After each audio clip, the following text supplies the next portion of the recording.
रायगड, महाराष्ट्रासह देश विदेशातील ताज्या बातम्या पाहण्यासाठी मॅक्स इंडिया लाईव्ह चॅनलला सबस्क्राईब करा आणि बेल आयकॉन दाबायला विसरू नका.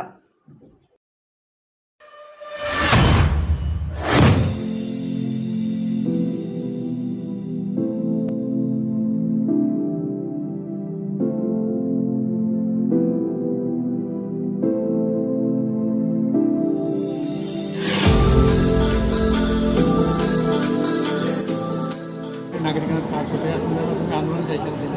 नाही, खरं तर मी मेट्रो जेव्हा आली ना आणि जसे इथे काम चालू होईल त्यावेळेस पण बोललेलो की ह्या मेट्रो चालू करण्याच्या आधी कल्याण शिलपाटा रोडला पर्यायी रस्ते तुम्ही द्या. त्याशिवाय याच्यावर काम चालू करू नका. काम चालू करा नका म्हणजे मेट्रोला माझा विरोध नाही आहे, परंतु ही जी तळोजापासून कल्याणपर्यंत जी मेट्रो येणार आहे त्याच्यात कल्याण शिलपाटा भागावरनं ती जी येणार आहे त्याचा भाग फारसा कमी आहे, म्हणजे 5 ते 7% त्या प्रोजेक्टच्या.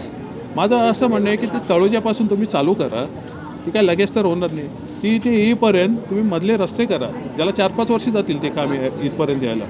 त्यानंतर हे चालू करा ना. हा 8 तास कशाला? ठीक आहे, तुम्ही कामं केली आहेत, तो निवडणुकीत दाखवायचा विषय असेल, दाखवून झालं. आता बंद करा. मी वारंवार सांगितलेलं पण आहे, परंतु जर हे काम बंद झालं नाही तर इथे शाळा कॉलेजेसमध्ये जाणाऱ्या विद्यार्थ्यांना त्रास होतो आहे, इथे ॲम्ब्युलन्स अडकत आहेत. आता आज तुम्ही पाहिलं असेल त्या एका कंपनीत परत स्फोट झाला, फायर ब्रिगेडच्या गाड्या जाताना त्रास होतो. हा काम जर 5-7 दिवसात बंद केलं नाही तर आम्ही येत्या काळात तिथे रास्ता रोको करू आणि तो काम बंद पाडायला भाग पाडू. परत त्याच्यातनं कोणी नकारात्मक घेऊ नये.